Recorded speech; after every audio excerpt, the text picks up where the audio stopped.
दिल्ली सरकार में भाजपा की सरकार आ गई, अब झुग्गियां तोड़ी जाएंगी तो उनको उनके मुंह पर तमाचा लगाया गया सड़कें बनवा कर। तो इस तरह से हमने ये काम किया। ऐसी हम यदि बात करें स्वास्थ्य सेवाओं की, तो स्वास्थ्य सेवा में हॉस्पिटल तो हमारे इस विधानसभा में कोई बड़ा नहीं है, लेकिन साथ में दिल्ली अपने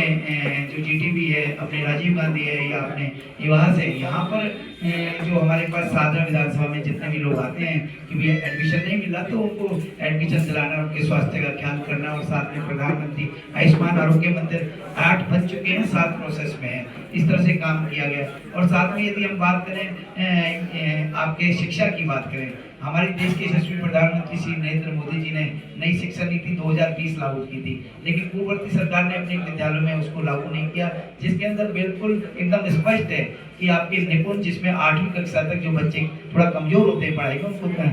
आपके आर्ट के द्वारा या नए सिंपल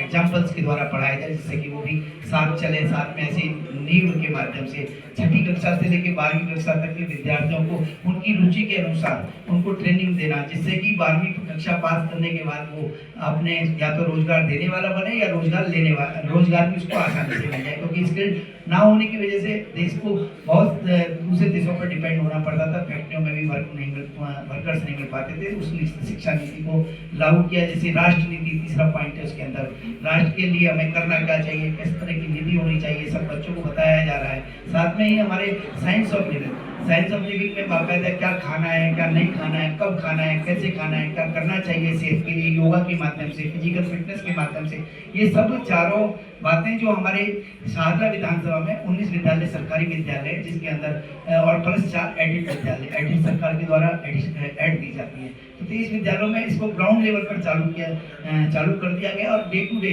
हम उसको देखते हैं कि वो हमारे टीचर्स हैं वो कर रहे हैं या हमारे शिक्षक उनको सही ढंग से दिल्ली सरकार जो केंद्र सरकार की नीति है उसको लागू कर रहे नहीं कर रहे। इसको भी हम बड़े अच्छे व्यवस्थित तरीके से उनके भोजन को भी जाकर अचानक जाना, टेस्ट करना कि वो खाना ठीक है या नहीं है, तो जो बच्चों से मिलना, तो ये सब काम हम शिक्षा के अंदर क्षेत्र में कर रहे हैं। यदि हम बात करें देवी बस, जैसे अभी आप देख रहे हैं, तो विधानसभा में देवी बसें हम दिल्ली के यशस्वी मुख्यमंत्री श्रीमती रेखा गुप्ता जी का धन्यवाद करेंगे और ट्रांसपोर्ट मिनिस्टर या अन्य मंत्रीगण का हम धन्यवाद करेंगे कि जो जो व्यवस्थाएं उन्होंने दिल्ली के लिए सोची थी वो शाहदरा विधानसभा में भी हुई। देवी बसें आज चल रही हैं। हमको यहाँ पर उनके लिए जो लोगों को मेट्रो कनेक्टिविटी आसानी से मिले, क्योंकि यहाँ पर 3 मेट्रो स्टेशन है, मानसरोवर पार्क है, झीलमिल है, दिलशाद गार्डन है। आसानी से इधर आनंद विहार मेट्रो स्टेशन या आनंद विहार बस अड्डा है या आनंद विहार आपके रेलवे स्टेशन है। इसी तरह पे हमारे देश के हमारे माननीय मंत्री, रेलवे मंत्री जी ने अभी पीछे अनाउंस करके गए थे कि शारदा को भी आनंद विहार रेलवे स्टेशन जैसा जंक्शन तैयार किया जाएगा। ये भी एक बहुत बड़ी पहल हमारे इसके लिए हुई। जैसे पेंशन योजना में लगातार हम पेंशन जो सीनियर सिटीजन है लगभग 220 से ज़्यादा हमने पेंशन लगवाई। और साथ में ही हमने लगातार हमारा जो कार्यालय है, मेरे 3 कार्यालय है, तो ये कार्यालय जहाँ बैठे हुए हैं, एक शाहदरा के अंदर है, एक देशाद कॉलोनी के अंदर है, वहाँ पर हम जितनी विधवा बहनें आती हैं उनकी सबकी पेंशन लगवाना, दिव्यांगों की पेंशन लगवाना, और जो विधवा बहनों को 31,000 रुपये की राशि उनको शादी में, उनकी बेटी की शादी में दिलवाना, या अन्य जो सुविधाएं जो मिलनी चाहिए सरकार की उनको प्रॉपर तरीके से ऑनलाइन अपने ऑफिस से ही अप्लाई करना, जिससे कि साइबर कैफे के पास उनको जाना ना पड़े, ना उनको ज़्यादा पैसे खर्च करने पड़े। इस तरह से यदि हम बात करें प्रधानमंत्री वय वंदन योजना की बात करें, जिसमें 70 साल से ऊपर के जो बुजुर्ग हैं हमारे, उनको जो खर्च आ ही सकते थे, वो बीमार थे, तो उनके हमारे सारे कार्यकर्ता बंधु जाकर वहाँ पर अपना स्टाफ जाकर उनके अप्लाई करना, घर पर जाकर उनके अप्लाई करना और अप्लाई करके उनको उस योजना का फायदा उठाना। उसमें जो हमारे 137 हॉस्पिटल, प्राइवेट हॉस्पिटल, 51 हॉस्पिटल सरकारी हॉस्पिटल है, उस पर उनको वो सुविधाएं उपलब्ध कराना, जो 10 लाख रुपए तक का बीमा है उसको उपलब्ध कराना, ये भी हमने हमारे ऑफिस के माध्यम से हुआ। इस तरह से यदि हम प्रधानमंत्री उज्ज्वला योजना की बात करें, तो प्रधानमंत्री उज्ज्वला योजना के तहत 30 जो सरकार बनने के बाद दोबारा लॉन्च हुई, तीसरी बार जो लॉन्च हुई, उसमें सभी बहनें जो कुछ रह गई थी बहनें, उनको क्योंकि यहाँ पर क्लस्टर एरिया मेरी विधानसभा में बहुत ज़्यादा है, तो उनको बताना कि भी आपको ये बेनिफिट सरकार की तरफ से दिया जा रहा है, तो उनके रजिस्ट्रेशन कराना और उनको रजिस्ट्रेशन कराकर उनको सिलेंडर फ्री का सिलेंडर उपलब्ध कराना और फ्री का आपके चूल्हा उपलब्ध कराना। ये सब काम किए गए। साथ में लगातार हम यदि बात करें, आपने देखा कि हमारी सरकार ने क्योंकि कावड़ कैंप की यात्रा नहीं हमारे दिल्ली यात्रा से स्टार्ट होती है, यूपी से होती है, उसमें व्यवस्थाएं जो सरकार के माध्यम से, चाहे उनको टेंट की व्यवस्था है, चाहे आपके 1200 यूनिट की व्यवस्था है, चाहे उनको दूसरी की तरह शौचालय है या साफ सफाई की व्यवस्था है, सभी ये व्यवस्थाएं हमने सुचारू रूप से लागू वहाँ दिलवाई गई। और ऐसी रामलीला के अंदर उनके 1200 यूनिट दिलवाना, साथ में उनके कावड़ कैंप के अंदर सॉरी आपके छठ पूजा के अंदर उसको भी सुविधा उपलब्ध कराना, ऐसी वाल्मीकि जयंती पर सुविधाएं उपलब्ध कराना, या सांस्कृतिक मंत्रालय के द्वारा जो कलाकार उपलब्ध कराए जाते हैं वो सारे अपने विधानसभा के लोगों को लिए अप्लाई कराए गए। ऐसी राशन की बात करें तो राशन की दुकानों में बढ़िया व्यवस्थाएं होती थी। एक वन नेशन वन कार्ड जो है माननीय प्रधानमंत्री जी ने लागू किया। कई बार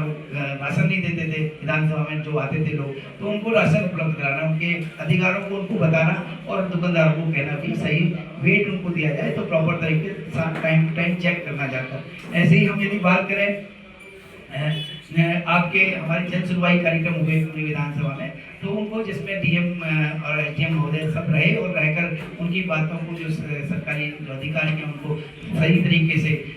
काम को कराना, चाहे ऑनलाइन एप्लीकेशन है, चाहे वो ईडब्ल्यूएस का सर्टिफिकेट है या मैरिज सर्टिफिकेट है या अन्य जो सर्टिफिकेट है, ओबीसी सर्टिफिकेट है, एससी सर्टिफिकेट है, उनको कहीं कोई भ्रष्टाचार ना कर देना पड़े, पैसा ना देना पड़े, वो सारी व्यवस्थाएं छात्रा विधानसभा में अपने यहाँ से की गई। ऐसी अभी बात करें तो अटल कैंटीन, 2 अटल कैंटीन हमारे यहाँ, एक तो सीमापुरी के अंदर सनलाइट कॉलोनी है जहाँ पर आवश्यकता थी, ऐसे ही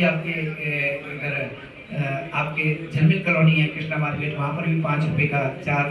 रोटी चावल, 1 दाल या राजमा या छोले या आपके 1 वेजिटेबल सब्जी और सैलेड या अचार, ये व्यवस्था प्रॉपर तरीके से समय पर हमारे कार्यकर्ता जाते हैं, देखते हैं कि खाना कहाँ बन रहा है और कैसे बन रहा है, और उसकी गुणवत्ता को भी चेक करना और स्वयं उसको जाकर चेक करना कि कहीं ऐसा तो नहीं कोई खाना खराब है या कोई हाइजीनिक नहीं है। तो ये सब बातें यदि हम देखें तो ये सारा काम किया है। ये सोलर पैनल के लिए लोग सोलर पैनल लगाएं, उसके लिए भी हमने जन जागरूकता अभियान चालू किया। उसमें हम बात करें तो स्वयं मैंने ही अपने घर पर ही लगाया, अपनी फैक्ट्री पर लगाया। तो ये सब लोगों को इसमें बीएसएस के जो पुल से टेढ़े थे, जो क्या नाम है झुक रहे थे, उनको ठीक कराने का कार्य भी हमारे कार्यकर्ताओं के माध्यम से संपन्न हुआ। केबल की तारें अनइवन होती हैं, उनको भी समय पर जैसे आपकी शिकायत तो उसको केबल ऑपरेटर्स के को कहकर कि भाई आप इसको हटाइए नहीं तो आपके काट दिए जाएंगे, तो उसको भी सही करना। तो इस तरह से ये सारी की सारी यदि बातें हम करें तो बहुत सारे काम ऐसे हैं जिनको नशा मुक्ति अभियान में 20 नुक्कड़ नाटक हर जगह कराना। 2 ठेके ऐसे थे जो कि पब्लिक की डिमांड थी कि वो हटने चाहिए, बंद होने चाहिए, वो बंद कराए। तो ये काम नशा मुक्ति के अभियान में भी लगातार कार्यकर्ता देख रहे हैं, पुलिस के साथ कोऑर्डिनेशन करना कि भाई, और लोगों को भी समझाना कि नशा ठीक नहीं है। तो ये सारे काम किए गए, चाहे वो आपके अनेकों काम है, चाहे वो आत्मनिर्भर भारत की बात हो, स्वदेशी वस्तुओं के उपयोग की बात हो, ये सारे कार्य हमने अपनी विधानसभा में अच्छे से बसरते समय पर कार्यकर्ताओं के माध्यम से हम करते हैं। और मैं अपने तीनों मंडल अध्यक्ष संजीव मदान जी, विकास शर्मा जी और लखन गौतम जी का विशेष धन्यवाद दूंगा कि लगातार कार्यकर्ताओं के साथ मिलकर